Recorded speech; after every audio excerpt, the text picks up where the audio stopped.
आप सभी का स्वागत है आपके अपने YouTube चैनल जैनित स्टडीज़ में। जैसे कि आप सब लोग जानते हैं, हम इस YouTube चैनल के ज़रिए आपके लिए एजुकेशन से संबंधित वीडियोस लेके आते हैं जो कि आपके कॉम्पिटिटिव एग्ज़ाम जैसे कि बैंक, SSC, रेलवेज़, NTPC या स्टेट लेवल का कोई भी एग्ज़ाम हो उसके लिए बहुत ही महत्वपूर्ण है। तो इसी सीरीज़ में आज हम आपके लिए रीजनिंग सेक्शन से IBPS क्लर्क 2019 के प्री का पेपर यहाँ पर सॉल्व करेंगे।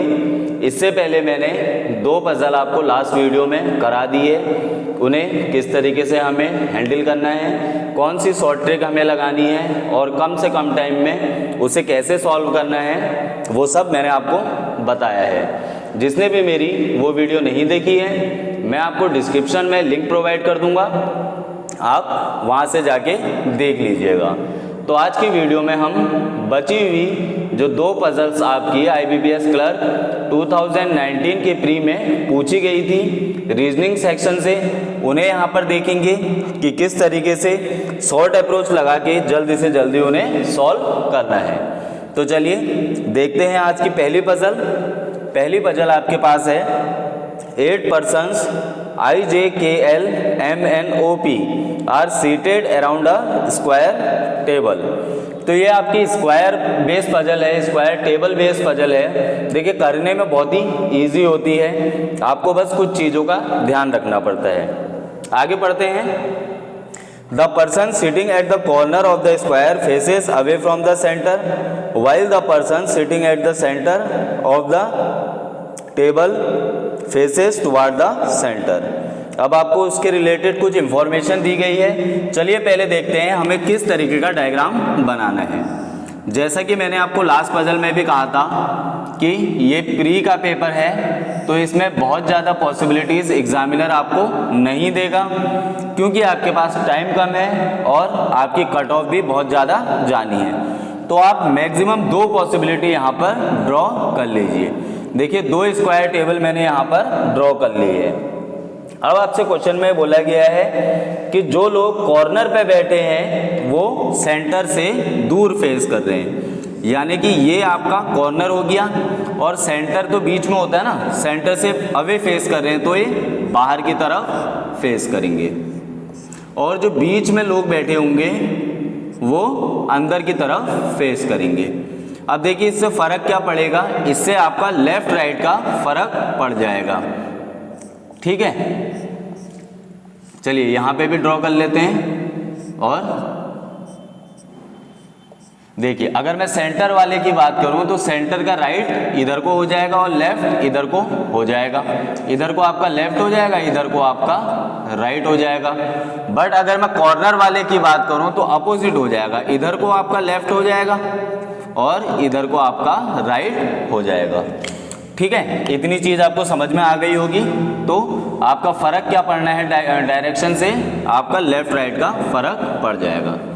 तो चलिए आप देखिए इंफॉर्मेशन क्या दी है, उससे रिलेटेड इसे सॉल्व करने की कोशिश करते हैं। पहला आपको दिया है O sits third to the right of P। O जो है P के राइट में थर्ड बैठेगा। अब हमें ये पता नहीं है कि P सेंटर में बैठा है या कॉर्नर में आपका बैठा है। तो एक काम करते हैं, 2 पॉसिबिलिटी हमने बनाई है, एक में P को सेंटर में बैठा देते हैं, एक में P को कॉर्नर में बैठा देते हैं। अब क्या बोला है, O sits third to the right of P। अब देखिए ये सेंटर पे है तो इसका थर्ड इधर को हो जाएगा, फर्स्ट सेकंड थर्ड O बैठ जाएगा। उसी तरह ये बाहर को है तो इसका थर्ड राइट इधर को हो जाएगा, O आपका यहाँ बैठ जाएगा। देखिए अभी हम 2 पॉसिबिलिटी लेके चल रहे हैं। अब आगे देखते हैं, आगे क्या बोला है, only 2 person sits between O and L। O और L के बीच में सिर्फ 2 जने बैठेंगे। अगर हम इधर को काउंट करते हैं 1 2, मगर यहाँ पर तो P बैठा है, इसका मतलब इधर को L नहीं बैठेगा। इधर पे काउंट करेंगे तो 2 पर्सन O और L के बीच में बैठे हैं। उसी तरह अगर यहाँ पे 2 काउंट करेंगे, यहाँ पर P बैठा है तो L किधर हो जाएगा, इधर O और L के बीच में 2 जने आपके बैठे हैं। आगे आपको दे रखा है I sits second to the left of J who is not an immediate neighbour of L। यानी कि आई जो है सेकंड लेफ्ट में बैठा है जे के, जो कि एल का पड़ोसी नहीं है। तो एल के पड़ोसी तो ये दोनों हो गए, इसका मतलब यहाँ पे तो आपका जे आएगा नहीं। बची कौन सी जगह, एक ये, एक ये, एक ये। उसी तरह एल के पड़ोसी जे नहीं होंगे, तो जे ये हो सकता है, ये हो सकता है, या ये हो सकता है। अब देखिए आपसे बोला क्या गया है, I sits second to the left of J. अगर हम इसको जे मानते हैं, इसका सेकंड यहाँ पर आई बैठना चाहिए, मगर यहाँ पर तो पी बैठा है, इसका मतलब ये आपका जे नहीं होगा। अगर यहाँ पर जे ले लेते हैं तो आई लेफ्ट में सेकंड बैठा है, मगर यहाँ ओ है, तो ये भी आपका नहीं होगा, इसका मतलब जे यहाँ पर बैठ सकता है। तो इसके सेकंड लेफ्ट में कौन बैठा है, आई। आप यहाँ पर लगा दीजिए आई। उसी तरह हम यहाँ देखते हैं, अगर ये जे होगा तो इसके सेकंड लेफ्ट में पी बैठा है, बैठना चाहिए किसको, आई को, मगर पी बैठा है, इसका मतलब ये जे नहीं हो सकता। अगर हम इसको जे ले लें तो इसके सेकंड लेफ्ट में पी क्या बैठना है, आई बैठना है, मगर आपका ओ बैठा है, इसका मतलब ये भी जे नहीं हो सकता। देखिए आपको ज़्यादा पॉसिबिलिटी बनाने की ज़रूरत नहीं है, बहुत सारे स्टूडेंट क्या करते हैं, इसमें भी आपकी पॉसिबिलिटी बना लेते हैं, लेकिन जो भी आपको पॉइंट दिया गया है उसके बाद वाला पॉइंट आप जरूर पढ़ें, हो सकता है वहाँ पर आपकी पॉसिबिलिटी खत्म हो जाए। ये जे है, इसके सेकंड लेफ्ट में हमने आई को बैठा दिया, ठीक है। अब देखिए आगे क्या बोला है, N is not an immediate neighbour of P. N जो है इमीडिएट नेबर नहीं है पी का, ठीक है, तो इसका मतलब एन यहाँ पर आ जाएगा। उसी तरह पी का इमीडिएट नेबर नहीं है तो एन यहाँ आ जाएगा। आगे क्या बोला है, who sits on the immediate right of M. ये किसके लिए बोला गया है, हु यहाँ पर पी के लिए बोला गया है। ध्यान दीजिएगा, जो भी कॉमा से पहले पर्सन की बात हो रही है उसी के लिए हु बोला जाता है। तो इमीडिएट राइट ऑफ एम बैठा है कौन, P. Immediate right of M बैठा है कौन, पी, ठीक है। आगे क्या दे रखा है, who sits eight one of the corners of the table, ठीक है। एम के बारे में कहा गया है, देखिए कॉमा से पहले फिर एम है, एम के बारे में कहा गया है कि जो कि एक कॉर्नर में बैठेगा। अब देखिए यहाँ पर तो ये कॉर्नर में बैठ रहा है, ये पजल ठीक है, बट यहाँ पर आपका मिडिल में बैठ रहा है, इसका मतलब ये पजल आपकी गलत हो जाएगी। अब देखिए सब हमने बैठा दिए, बचा एक, कौन सा आपका बचा है, देखिए आई हो गया, जे हो गया, के आपका बचा है। तो इस तरीके से आपकी पजल यहाँ पर बन गई सिर्फ दो पॉसिबिलिटीज में, ठीक है। तो चलिए आई होप इसको सॉल्व करना आपको समझ में आ गया होगा। चलिए बढ़ते हैं क्वेश्चन की ओर और देखते हैं पहला क्वेश्चन आपसे क्या पूछा है। इसको मैं रब कर देता हूं, ठीक है। हाँ, पहला क्वेश्चन आपसे पूछा है, who sits at the immediate left of M.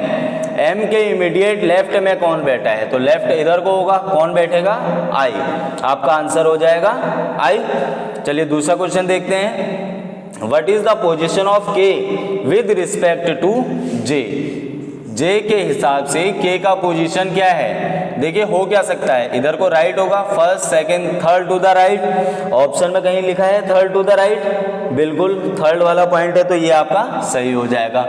इसमें देखिए ध्यान दीजिएगा, आपको क्लॉकवाइज या एंटी क्लॉकवाइज नहीं बोला गया है, तो आप दोनों तरीके से देखिएगा, क्लॉकवाइज भी और एंटी क्लॉकवाइज भी। जो ऑप्शन में आपको दिया है वो आप लिख लीजिएगा। अगर हम क्लॉकवाइज देखें तो first second third fourth fifth to the left होगा, मगर यहाँ फिफ्थ टू द लेफ्ट कहीं नहीं लिखा है, ठीक है। चलिए अगला क्वेश्चन देखते हैं, how many person are seated between O and K when counted from the left of K और ओ के बीच में कितने जने हैं, अगर के लेफ्ट से काउंट करें तो के का लेफ्ट इधर को हो जाएगा, कितने जने हो जाएंगे, 1 2 3, तो आपका आंसर हो जाएगा 3। अगला आपसे बोला गया है, 4 of the following 5 are alike in a certain way and hence form a group, which of the following does not belong to that group. Option आपको दे रखे हैं O I J L P। देखिए आई जे एल और P आपके middle में बैठे हैं। देखिए इसमें आपका अगर ग्रुप वाला पूछा जाता है ना, तो ज्यादातर यही देखता है कि एक्सट्रीम एंड में कौन बैठे हैं या बीच वाले में कौन बैठे हैं, यही पैटर्न लगता है। तो आई जे एल आपका आई जे एल और पी बीच में बैठे हैं, ऑड वन कौन सा हो गया, ओ वाला, तो आपका आंसर हो जाएगा ओ। चलिए लास्ट क्वेश्चन इसका देखते हैं। पूछ रहा है who is sitting third to the right of K के थर्ड राइट में कौन बैठा है? तो गिनेंगे फर्स्ट, सेकंड और थर्ड। राइट इधर को हो जाएगा, तो कौन बैठा है? जे। आपका आंसर हो जाएगा जे। आई होप ये वाली पजल आपको समझ में आई होगी। देखिए पजल सॉल्व करना बहुत ही इजी है, बस आपको दो चीज़ों का ध्यान रखना है। आपको ज़्यादा से ज़्यादा प्रैक्टिस करनी है, जितनी आप प्रैक्टिस करेंगे उतने जल्दी आप पजल को सॉल्व कर सकते हैं। देखिए हर चीज़ होने में टाइम जरूर लगता है। अगर आप स्टार्टिंग कर रहे हैं तो हो सकता है आपको पजल को करने में 5-6 मिनट लग जाएं, बट आप रेगुलर प्रैक्टिस करते रहें तो इसका टाइम आपका रिड्यूस होकर 2 मिनट आराम से हो जाएगा। 2 मिनट में आप कोई भी पजल सॉल्व कर सकते हैं। चलिए देखते हैं एक और क्वेश्चन जो आपका IBPS क्लर्क के प्री में पूछा गया था पिछले साल 2019 में। क्वेश्चन है 10 peoples ABCDEPQRST are sitting in 2 rows. तो ये आपका अगेन से लीनियर पजल कहलाती है, जिसमें 2 रो होती है, एक नॉर्थ को फेस करता है, एक रो साउथ को फेस करती है। आगे लिखा है 5 people in each row facing each other, तो एक दूसरे की ओर मुंह करके बैठे रहते हैं। आगे दे रखा है ABCDE are facing north and PQRST are facing south but not necessarily in the same order. तो सबसे पहले देखते हैं डायग्राम किस तरीके का बनेगा, फिर आगे इसे सॉल्व करेंगे। देखिए सिंपल सा फंडा है, मैंने आपको बोला है क्लर्क का पेपर है, आपको ज़्यादा पॉसिबिलिटी नहीं बनानी है, 2 पॉसिबिलिटी बनानी है। तो 2 पॉसिबिलिटी यहाँ पर हमने बना ली। अब आपसे देखिए जो नीचे बैठे होंगे वो लोग कहाँ को फेस करेंगे? नॉर्थ को, और ये लोग साउथ को। तो नॉर्थ को कौन कौन से फेस कर रहे हैं? ABCDE, इसका मतलब ABCD और E यहाँ पर बैठेंगे, और PQRS एंड T ऊपर वाली लाइन में बैठेंगे। और ध्यान रखिएगा लेफ्ट राइट का, लेफ्ट राइट का आपको खास तौर पे ध्यान रखना है। चलिए बनाते हैं। C sits third to the right of A। A देखिए नीचे वाली लाइन में आएगा, C इसके थर्ड राइट में बैठेगा।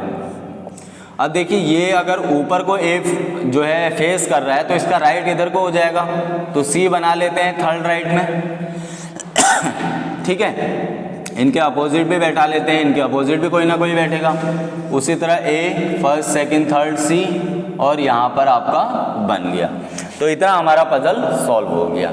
अब देखिए जो आपका सॉल्व होता रहता है ना, उसको आप काटते रहिए, आपको अंदाजा आते रहेगा कि कौन कौन से बचे हैं। अगला दे रखा है the one who is sitting opposite to C, C के अपोजिट जो बैठा है sits immediate left of R, तो वो R के इमीडिएट लेफ्ट में बैठेगा। तो R आपका कहाँ हो जाएगा? यहाँ पर हो जाएगा, क्योंकि नीचे को फेस कर रहा है तभी तो इधर को क्या होगा? R का राइट होगा ना, लेकिन यहाँ पर लेफ्ट ऑफ R बोला है। ठीक है, तो इसका मतलब R यहाँ पर आ जाएगा, तभी आपका लेफ्ट होगा। ठीक है, तो आप क्या करेंगे? R यहाँ पर बना देंगे और लेफ्ट ये हो गया। चलिए आगे बढ़ते हैं। Only 1 person sits between R and T। ठीक है, R और T के बीच में सिर्फ एक जना बैठा है। तो यहां पर आपकी 2 पॉसिबिलिटी निकल के आ जाती है। अगर हम इसको T ले लेते हैं तो R और T के बीच में एक जना बैठा है, बट ऐसा भी हो सकता है कि T कॉर्नर पे बैठे तो R और T के बीच में एक जना बैठ जाएगा। देखिए 5-5 जने बैठाने हैं ना हमने, 5 ऊपर 5 नीचे, वैसे यहाँ पे भी हो सकता है। तो दोनों पॉसिबिलिटी हम लेके यहाँ पर चलेंगे। अब आपसे बोल रखा है only 2 people sitting between T and S, T और S के बीच में सिर्फ 2 जने बैठे हैं। तो क्या हो जाएगा? देखिए अगर हम इधर को चलेंगे तो 5 से ज़्यादा हो जाएंगे, क्योंकि हमें T और S के बीच में 2 बैठाने हैं। तो अगर हम इसको S ले लेते हैं तो आपका T और S के बीच में 2 जना हो जाएंगे। उसी तरह इस डायग्राम में हमें इसे S लेना पड़ेगा, तभी हमारा T और S के बीच में 2 जने बैठेंगे। अब आपसे आगे दे रखा है one who is sitting opposite to Q sits third to the left of B। जो भी Q के अपोजिट बैठा है वो थर्ड लेफ्ट बैठा है किसके? B के, but B is not sitting at any extreme ends. ठीक है, पूरा पढ़िएगा, B किसी भी कोने में नहीं बैठा है। ठीक है, अगर हम यहाँ कहीं भी बढ़ाएंगे तो आपको पता है B तो आपका बैठना नहीं है, इन्हीं 2 जगह पे बैठेगा। ठीक, और बोला गया है opposite to Q sit third to the left of B. अगर हम बी यहाँ पर बैठाते हैं तो थर्ड लेफ्ट कौन सा हो जाएगा, ये, और वो क्यू के अपोजिट बैठा है। बट अगर हम इसी डायग्राम में यहाँ पर बी बना लें तो उसके थर्ड लेफ्ट में यहाँ पर 6 जने हो जाएंगे। ठीक है, देखिए कैसे, अगर हम इसको बी बना लेते हैं फर्स्ट सेकंड थर्ड लेफ्ट, तो यहाँ पर आपके 6 जने बैठ रहे हैं। इसका मतलब यहाँ पर आपका बी नहीं आ सकता। बी कहाँ पर आएगा, यहाँ पर, और जो भी उसके थर्ड लेफ्ट में बैठ रहा है उसके अपोजिट क्यू। वैसे देखिए अगर हम यहाँ पर बी ले लें तो फर्स्ट सेकंड थर्ड, यहाँ पर अगेन आपके 5 से ज़्यादा हो जाएंगे, तो हमें बी कहाँ पर लेना पड़ेगा, यहाँ पर। यहाँ पे भी बी नहीं आ सकता। देखिए यहाँ तो हमारी 5 की पोजीशन ऑलरेडी जो है बन गई है। अब बोला है opposite to Q sit third to the left of B, first second third. अगर हम यहाँ पर एक और बना दें तो ये आपके कितने हो जाएंगे, 6 जने हो जाएंगे। बट हमें बैठाने कितने हैं, 5। इसका मतलब ये डायग्राम आपका, ये पॉसिबिलिटी यहीं पर खत्म हो गई। अब देखिए Q R S, Q R S. अब देखिए इसके आगे क्या दे रखा है, number of person sitting to the left of P. ठीक है, बचा तो एक ही P, उसको हम फिल कर देंगे। तो बोल रहा है जितने P के लेफ्ट में बैठे हैं, P के लेफ्ट में कितने जने बैठे हैं, 2 जने, उतने ही जो है E के लेफ्ट में बैठेंगे। ठीक है, तो E यहाँ पर आ जाएगा, तभी उसके लेफ्ट में 2 जने बैठेंगे। ठीक है, A आ गया, B आ गया, C आ गया, अब क्या बचा, D यहाँ पर हम बचा वाला फिल कर देंगे।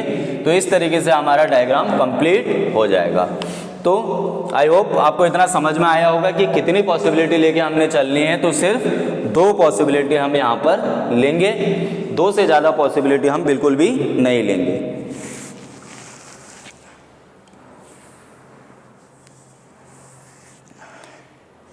तो चलिए इससे रिलेटेड हम क्वेश्चंस देख लेते हैं। क्वेश्चन क्या क्या पूछे गए हैं हमसे।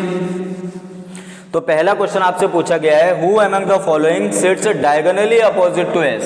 देखिए डायगोनल क्या होता है, ऐसे होता है ना, तो एस के डायगोनली अपोजिट कौन बैठा है, डी। तो आपका आंसर क्या हो जाएगा, डी। चलिए अगला क्वेश्चन आपसे पूछा गया है, who among the following does not belong to the group. कौन सा जो है इनमें से ग्रुप को बिलोंग नहीं करता। ऑप्शन दे रखे हैं Q S C D E. तो सी डी और एस और क्यू तो आपके कॉर्नर में बैठे हैं, बचा क्या आपका, ई वाला। ई वाला बीच में बैठा है, बाकी सब कॉर्नर में बैठे हैं। देखिए क्यू एस डी और सी, तो ई वाला आपका ऑड हो जाएगा। आई होप इतना समझ में आया होगा। चलिए अगला क्वेश्चन देखते हैं, हु सिट्स अपोजिट टू ए के अपोजिट कौन बैठा है। तो साफ यहाँ पे दिख रहा है ए के अपोजिट कौन है, टी। देखिए एक बार अगर आप डायग्राम बना लेते हैं तो उससे रिलेटेड क्वेश्चन करने में आपको ज़्यादा टाइम नहीं लगता, उसकी आप बिल्कुल मत फिक्र करिए।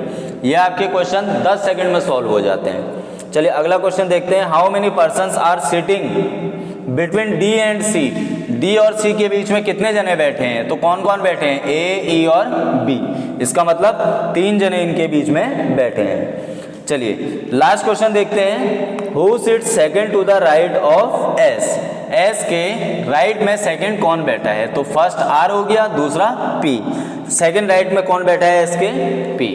तो आई होप आपको जो भी मैंने क्वेश्चन यहाँ पे रीजनिंग के कराए हैं प्रीवियस ईयर के, वो सारे समझ में आए होंगे। इसी तरीके का आपका पेपर जो है इस बार भी IBPS क्लर्क का प्री का पूछा जाएगा। ये बोलते हुए बड़ा दुख हो रहा है कि इस बार वैकेंसीज बहुत कम आई हैं IBPS क्लर्क में, ओनली 1500 वैकेंसीज आई हैं। देखिए पिछले बार करीब 12-13 हज़ार वैकेंसीज आई थी और वैकेंसीज धीरे धीरे कम होते जा रही है गवर्नमेंट सेक्टर में, या ये कह लीजिए जॉब बिल्कुल ख़त्म होते जा रही है। बट क्या है 1200-1500 वैकेंसीज जितनी भी आई हैं आपको मेहनत तो करनी है, ऐसा तो है नहीं कि आप फॉर्म छोड़ देंगे। तो मेहनत करिए अच्छे से और अच्छे से आप इसकी प्रैक्टिस कीजिए। इसी टाइप का पेपर आपसे पूछा जाता है। 20 मार्क्स की तो आपकी यही पजल हो गई, बाकी आपका थोड़ा सिंपल क्वेश्चन पूछे जाते हैं। 35 मार्क्स का पेपर आता है, आपको पता ही है प्री का, ठीक है। 15 मार्क्स के बाकी क्वेश्चन आते हैं, जिसमें से 5 मार्क्स के आपके सिलॉग आ गए और 3 या 4 मार्क्स के जो है आपके ब्लड रिलेशन आता है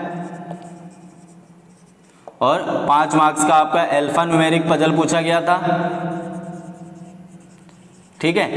और एक आधे क्वेश्चन डायरेक्शन डिस्टेंस से आते हैं, तो इसी तरीके से 15 मार्क्स कवर कर लिए जाते हैं। चलिए, आई होप आज की वीडियो आपको पसंद आई होगी।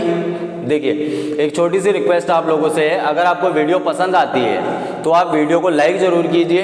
कमेंट सेक्शन में अपने मुझे डाउट्स आप बता सकते हैं, साथ ही साथ अपने सजेशंस मुझे दे सकते हैं कि और क्या इंप्रूवमेंट आपको इन वीडियोज़ में चाहिए। साथ ही साथ अगर आप चैनल पर नए हैं तो चैनल को सब्सक्राइब जरूर कीजिएगा और बेल आइकन जरूर दबाइएगा, ताकि मेरी आने वाली वीडियोज़ का नोटिफिकेशन आपके पास पहुँचता रहे।